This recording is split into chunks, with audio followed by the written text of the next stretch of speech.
কনকনে ঠান্ডায় খোলা আকাশের নিচেই চলছে অঙ্গনওয়াড়ি কেন্দ্র। মিড ডে মিল রান্নাও খোলা আকাশের নিচে। পঞ্চায়েতের দেওয়া ত্রিপলের শেডের নিচে বসেই লেখাপড়া। 4 বছর আগে আমফানে উড়ে গিয়েছে কেন্দ্রের টিনের ছাল। এবং বনগাঁ 6 ঘড়িয়ার কালিয়ানি পূর্ব পাড়া 68 নম্বর অঙ্গনওয়াড়ি কেন্দ্রের এই ছবিটাই এখন এরকম। একাধিকবার বলেও সংস্কার হয়নি। প্রপোজাল পাঠানোর কথা বলেছেন সিডিপিও। এটা আমফান ঝড়ের সময় উড়ে গিয়েছিল। বৃষ্টির সময় আশপাশে বাড়ি গিয়ে দাঁড়ানো হয়, পাশে স্কুল আছে, স্কুলের ওই সাইডে গিয়ে দাঁড়ানো হয়। খোলা আকাশের নিচে রান্না হয়? খোলা আকাশের নিচেও রান্না হয়, যখন আকাশ ভালো থাকে। আকাশ ভালো না থাকলে আশপাশে রান্নাঘর লোকের বাড়ির থেকে রান্না করে নিয়ে আসা হয়। আপনারা জানিয়েছেন ঊর্ধ্বতন কর্তৃপক্ষকে? হ্যাঁ, জানানো হয়েছে। ওই বলে হবে, সময় আসলে ঠিক হবে। আমরা চাইছি চালটা ঠিক করে দেওয়া হোক। এটা আমফান ঝড় হওয়ার পরপরই এটা হয়েছে। 4.5 বছর হয়ে গেছে তো আমফান ঝড়, এখনো সংস্কার হয়নি? না, হয়নি, এইভাবেই আছে তারপর থেকে। রান্না কোথায় করেন? রান্না এখানেই করি, খোলা আকাশের নিচেই করা হয়। যখন তখন চুক্তিরা হতে পারে, ভয়ও আছি আমরা, কারণ বাচ্চাদের খাবারটা নিয়ে গিয়ে খাই তো। জানিয়েছেন ঊর্ধ্বতন কর্তৃপক্ষকে? হ্যাঁ, জানানো হয়েছে। আমরা চাইছি এটা তাড়াতাড়ি যেন ঠিক হোক। ওটার জন্য আমরা একটা পঞ্চায়েত থেকে ত্রিপল দিয়ে আমরা আপাতত সেট করে চালাচ্ছি এবং এটা ঊর্ধ্বতন কর্তৃপক্ষকে জানানো হয়েছে এবং নতুন কনস্ট্রাকশনের জন্য এটা প্রপোজাল অলরেডি জমা পড়ে গেছে। আশা করছি খুব দ্রুততার সঙ্গে এটি সমাধান হয়ে যাবে।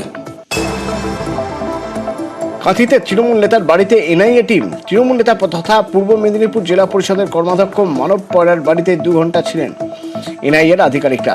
ভূপতিনগর নারুয়াবিলা বোম বিস্ফোরণের তদন্তে এনআইএ বাজেয়াপ্ত একটি মোবাইল সহ বেশ কিছু কাগজপত্র। তদন্তের কারণে এসেছিলাম, জিজ্ঞাসা করার। হ্যাঁ, সহযোগিতা করেছি। বাড়ি কি তল্লাশি করেছিল? হ্যাঁ, দেখেছে, তল্লাশিও করেছেন, দেখেছে। আসানসোলে ফের এসটিএফ অভিযান। উত্তর আসানসোলের চাঁদমারি এলাকা থেকে আগ্নেয়াস্ত্র, কার্তুজ সহ গ্রেপ্তার দুষ্কৃতী। ধৃতের নাম মোহাম্মদ আরিফ। কয়েকদিন আগে কুলটির কল্যাণেশ্বরীতে এসটিএফ অভিযানে 10টি আগ্নেয়াস্ত্র, 50টি তাজা কার্তুজ সহ 2 জনকে গ্রেপ্তার করা হয়। স্কুলের খেলার মাঠ দখলের অভিযোগ। স্থানীয়দের অভিযোগ, স্কুলের মাঠ দখল করে তৈরি হচ্ছে মডেল আইসিডিএস সেন্টার।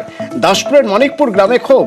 স্কুলের মাঠে দাঁড়িয়ে সেন্টারের বিরোধিতা করে বিক্ষোভ স্থানীয়দের। বিক্ষোভের জেরে বন্ধ আইসিডিএস সেন্টার তৈরির কাজ। সমস্যার কথা মানছেন দাসপুর 1 নম্বর পঞ্চায়েত সমিতির সভাপতি সুকুমার পাত্র। তিনি বলেন, সব দিক বিবেচনা করেই সঠিক জায়গায় আইসিডিএস সেন্টার তৈরির সিদ্ধান্ত নেওয়া হয়েছে। এ নিয়ে কোনো অভিযোগ জমা পড়েনি। এবার বারাসাতে আক্রান্ত পুলিশ। বারাসাতে নপাড়া আমতলার ঘটনা। পুলিশ সূত্রে খবর, বারাসাত থানায় ফোন করে ছেলের অত্যাচারের কথা জানান বাবা মা। অভিযোগ পেয়ে এলাকায় যান পুলিশ আধিকারিকরা। সেখানে দা হাতে দাঁড়িয়েছিলেন ছেলে দীপায়ন সরকার। অফিসার দুধকুমার হালদার কথা বলতে গেলে দা দিয়ে একের পর এক কোপ। আশঙ্কাজনক অবস্থায় নার্সিংহোমে ভর্তি অফিসার। গ্রেপ্তার অভিযুক্ত দীপায়ন সরকার। ডায়মন্ড হারবারের দেউলায় ট্রেনের সামনে ঝাঁপ দিয়ে আত্মঘাতী প্রেমিক যুগল। শিয়ালদা দক্ষিণ শাখার দেউলা স্টেশন সংলগ্ন রেল ব্রিজ এলাকার ঘটনা। মৃত সাব্বির মোল্লা ও মারিয়াম খাতুন দুজনেই উস্তি থানার নাজরা এলাকার বাসিন্দা। স্থানীয়রা জানিয়েছেন মরিয়ম ডিভোর্সি। এলাকারই যুবক সাব্বির মোল্লার সঙ্গে সম্পর্ক তৈরি হয়। সম্পর্কে টানাপোড়েন এই আত্মহত্যা বলে অনুমান পুলিশের।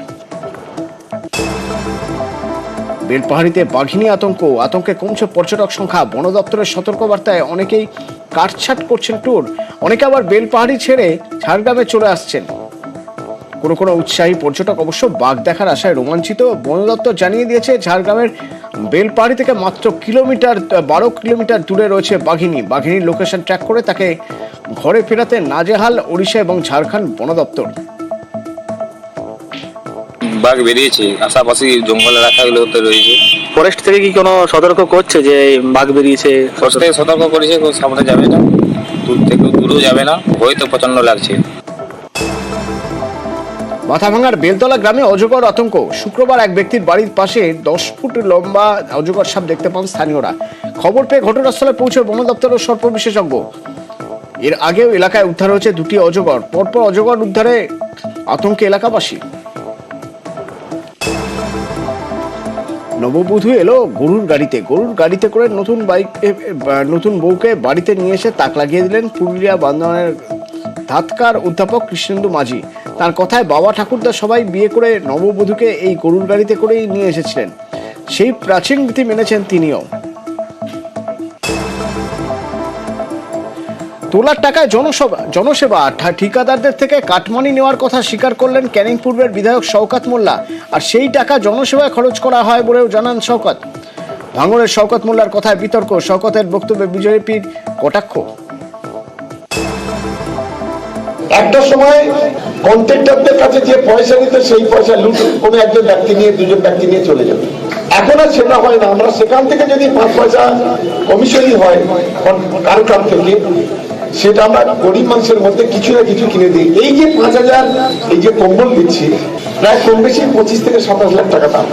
এগুলো কিন্তু এই কমিশন যেটুকু মানে আমাদের নেতারা দিচ্ছে, পকেট থেকে দিচ্ছে, কেউ 10,000, কেউ 20,000, কেউ 30,000, এর বাইরেও টুকটাক যা আছে, যেটুকু হবে সেটুকু মানুষের জন্য করা হবে, তার বাইরে কোনো কাজ করা হবে না।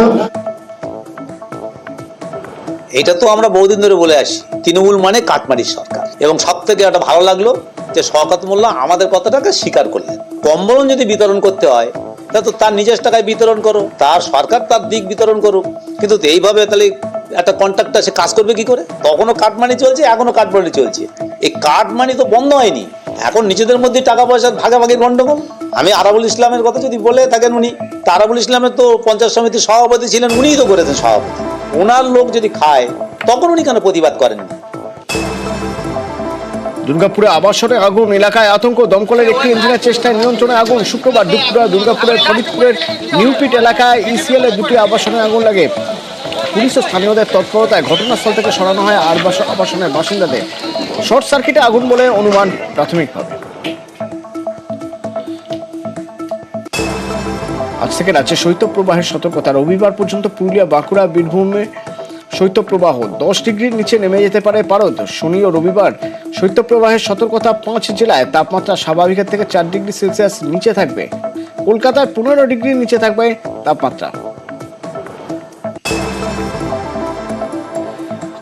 ঠান্ডায় কাঁপছে উত্তরবঙ্গ। হালকা রোদ, কুয়াশা ঘেরা পাহাড়, ঝকঝকে কাঞ্চনজঙ্ঘা। ঠান্ডার মুডে সমতল। দার্জিলিং, জলপাইগুড়ি, কোচবিহার, উত্তর দিনাজপুরে কুয়াশার দাপট। দার্জিলিংয়ের সর্বনিম্ন তাপমাত্রা 7 ডিগ্রি সেলসিয়াস, কালিম্পংয়ের 8, শিলিগুড়ির সর্বনিম্ন তাপমাত্রা 12 ডিগ্রি সেলসিয়াস। জলপাইগুড়িতে পারদ নামলো 13-তে, 9 ডিগ্রিতে কাঁপছে ডুয়ার্স। রাস্তার ধারে আগুন জ্বালিয়ে একটু উষ্ণতার খোঁজ। জলপাইগুড়িতে পারাপতন, তাপমাত্রা নামলো 10.23 থেকে 2-3 ডিগ্রিতে। স্বাভাবিক তাপমাত্রা থেকে যা 3 ডিগ্রি কম। শুক্রবার মৌসুমের এখনো পর্যন্ত শীতলতম দিন। শীতে কাঁপছে জলপাইগুড়ি শহর থেকে গ্রাম। শীত পোশাকে দোকানগুলিতে উপচে পড়ছে ভিড়। লেপ, কম্বল, টুপি, সোয়েটারে উষ্ণতার খোঁজ। নজর কাটছে বাচ্চাদের কোরিয়ান টুপি, অ্যানিম্যাল ক্যাপ। আরো 2 ডিগ্রি তাপমাত্রা কমলো লালমাটির জেলা বাঁকুড়া সহ মন্দিরনগরী বিষ্ণুপুরে। সর্বনিম্ন তাপমাত্রা 11 ডিগ্রি সেলসিয়াসের কাছাকাছি। ঠান্ডায় কাঁপছে শহর থেকে গ্রাম। গরম চায়ের ভাঁড়ে আগুনের উষ্ণতায় স্বস্তির খোঁজ। পুরুলিয়া তাপমাত্রা নামলো 7 ডিগ্রিতে। শীতে জবুথবু পুরুলিয়াবাসী। শুক্রবার সকালে সর্বনিম্ন তাপমাত্রা 7.4 ডিগ্রি সেলসিয়াস। মাঝপথে কনকনে শীতের আমেজ। কেষ্টপুরে ড্রেনের পড়ে বাইক আরোহীর মৃত্যু। মৃত সঞ্জয় সরকার জগৎপুর এলাকার বাসিন্দা। জানা যায় ভোররাতে কাজ শেষে বাড়ি ফেরার পথে দুর্ঘটনা। রাস্তায় জলের লাইনের কাজ চলছিল। ঘন কুয়াশায় ঠিকমতো দেখতে না পেয়ে ড্রেনের মধ্যে বাইক নিয়ে ছিটকে পড়েন সঞ্জয়। বিধাননগর মহকুমা হাসপাতালে গেলে যুবকের মৃত্যু। গ্রেপ্তার পুষ্পা। হায়দ্রাবাদ পুলিশের হাতে গ্রেপ্তার অভিনেতা আল্লু অর্জুন। 4 ডিসেম্বর হায়দ্রাবাদে সন্ধ্যা হলে পুষ্পা 2 এর শোয়ে হুড়োহুড়িতে পদপিষ্ট হয়ে একজনের মৃত্যু হয়। আহত হন বেশ কয়েকজন। পুলিশের অনুমতি ছাড়াই প্রচারের অভিযোগ। সেই সময় সেখানে উপস্থিত ছিলেন অর্জুন। শো শেষ হওয়ার পর আল্লু বেরিয়ে হাত তাড়েন। তখনও নতুন করে ভিড় শুরু হয়ে যায় এবং ঘটনায় আল্লু এবং আয়োজকদের বিরুদ্ধে FIR হয়। আর সেই ঘটনাতেই অভিনেতাকে গ্রেপ্তার করে চিক্করপল্লী থানার পুলিশ।